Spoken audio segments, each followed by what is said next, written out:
Hello everyone, my name is Anton Gulbis and it's my honor to welcome you to this short lecture on the first human spaceflight. The first human traveled into space on April 12, 1961. Early in the morning, a launch vehicle carried the Vostok spacecraft and the first cosmonaut to the outer space. The cosmonaut was a Soviet citizen Yuri Gagarin. The General Assembly of the United Nations declared the 12th of April as the International Day of Human Spaceflight to celebrate each year at the international level the beginning of the space era for mankind.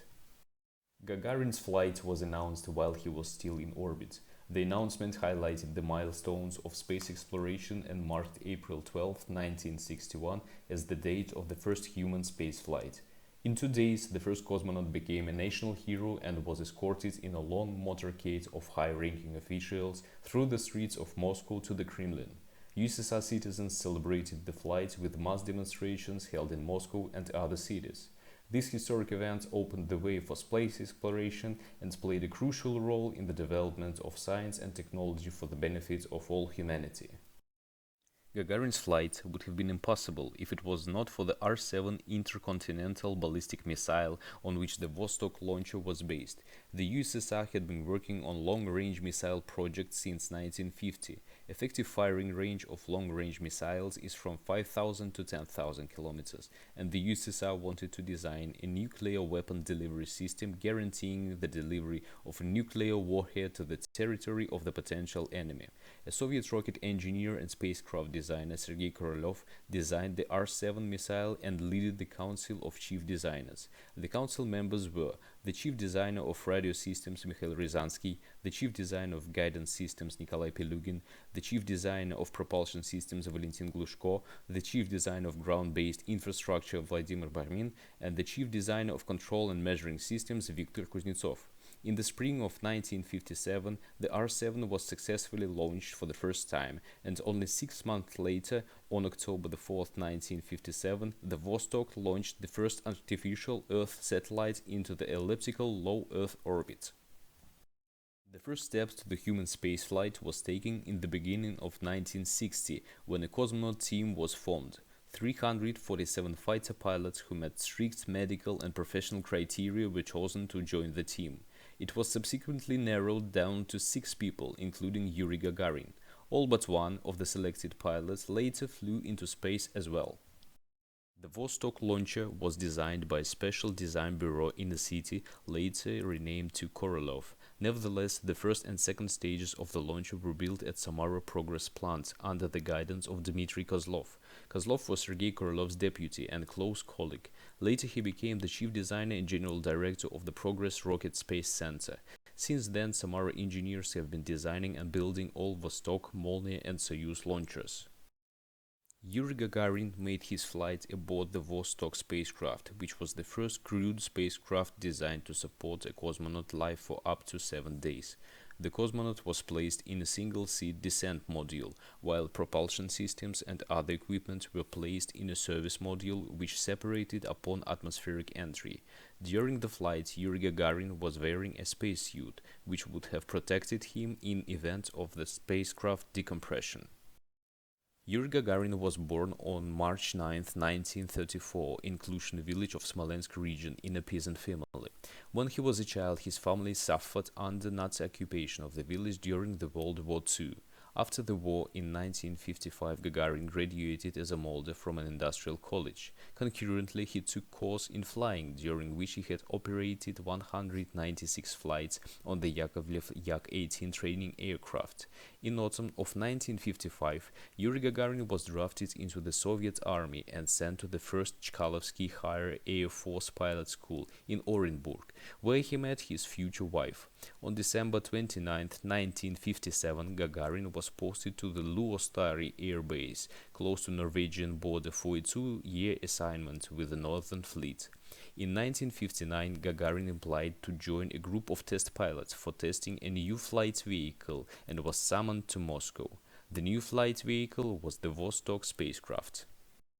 The State Commission approved Senior Lieutenant Yuri Gagarin as the primary pilot of the Vostok spacecraft on April 8, 1961. 4 days later, at 6:07 a.m. UTC, the Vostok spacecraft was launched from the Baikonur Cosmodrome. Let us watch a short video about the flight.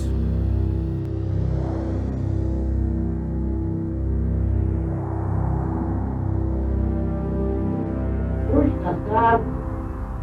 Пусть на старт. Есть тут протяжка 1. Есть протяжка. Продувка. Продувка. Продувка. Есть продувка. Ключ на 13. Ключ на 13. Ключ на 13.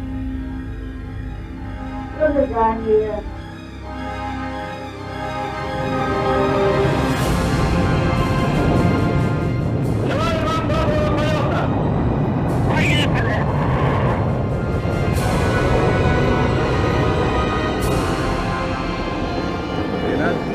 Апреля 1961 года в Советском Союзе выведен на орбиту вокруг Земли первый в мире космический корабль-спутник «Восток» с человеком на борту.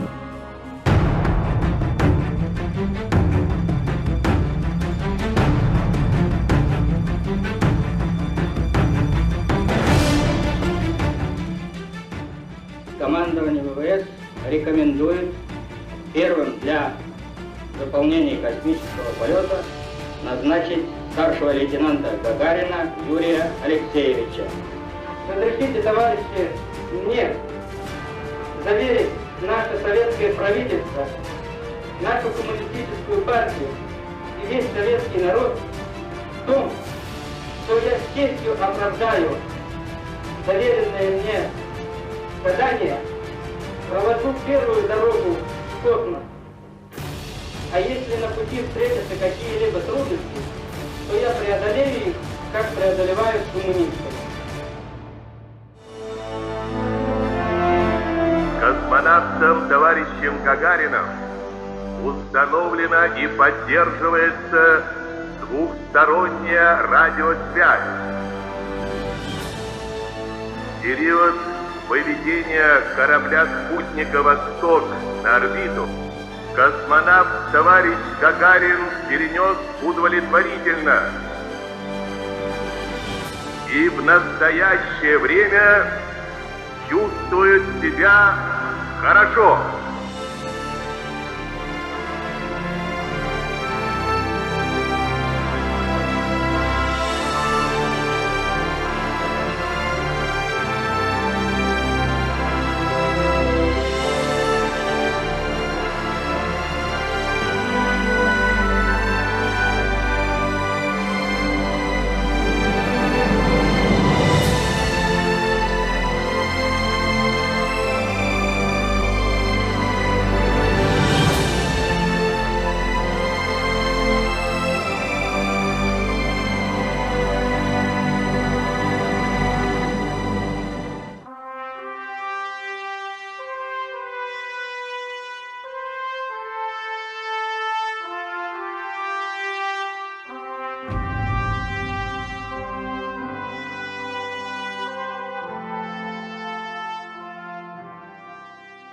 Я обыкновенный русский человек, каких у нас в Союзе очень много. Такой же, как десятки и сотни тысяч советских юношей и девушек.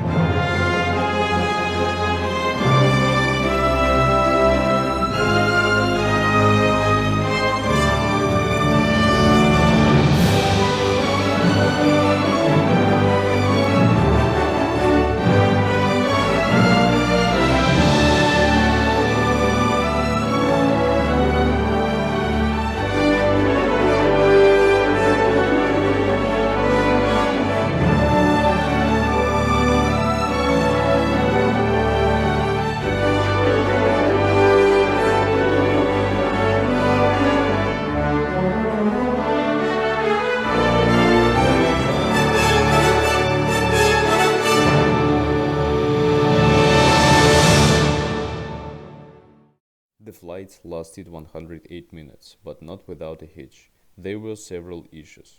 The first one concerned the hatch. After Gagarin entered the spacecraft, its hatch was closed. However, it was reported that the hatch was not sealed properly.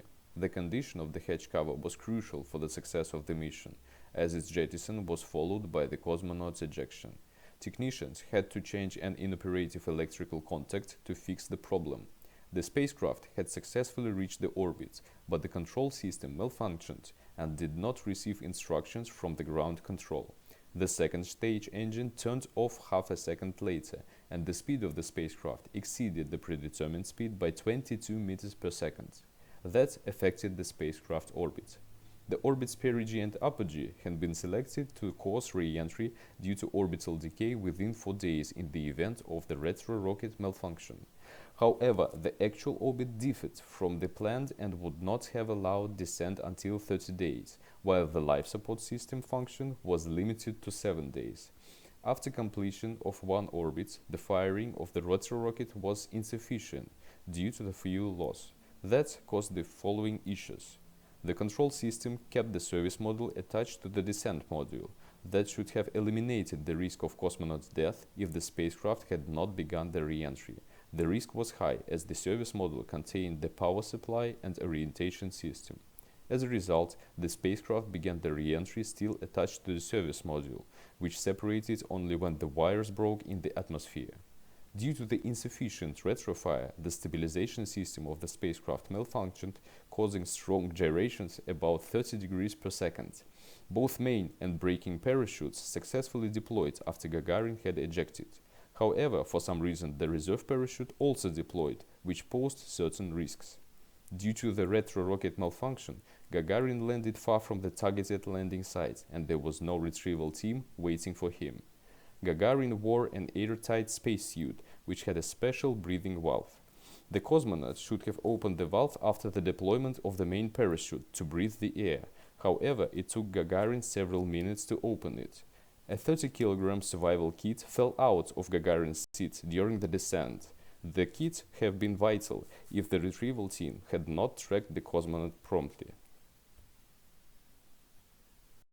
Upon his landing, Yuri Gagarin was brought to Samara and spent 2 days there. His wife found out about the flight only from the newspapers. It is worth mentioning that in March 1961, before the space flight, Yuri Gagarin had already been to Samara. He and other members of the first cosmonaut team had a vacation at the Volga Recreational Center.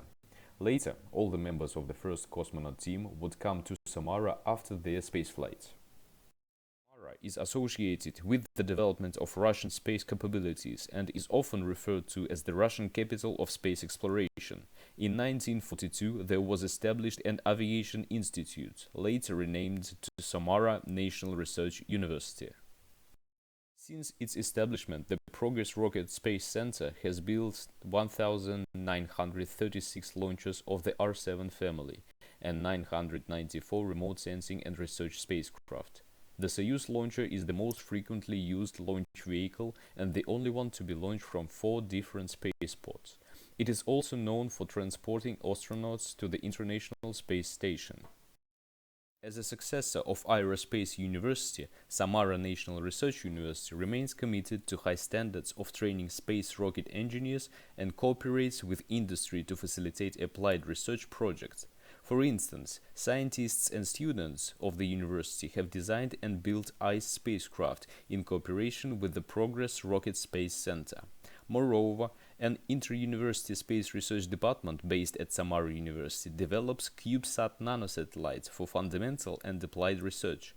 The department also welcomes international students and offers graduate engineering courses in English, such as Future Space Technologies and Experiments in Space and GNSS Technologies and Algorithms. Thanks for watching, cheers and take care.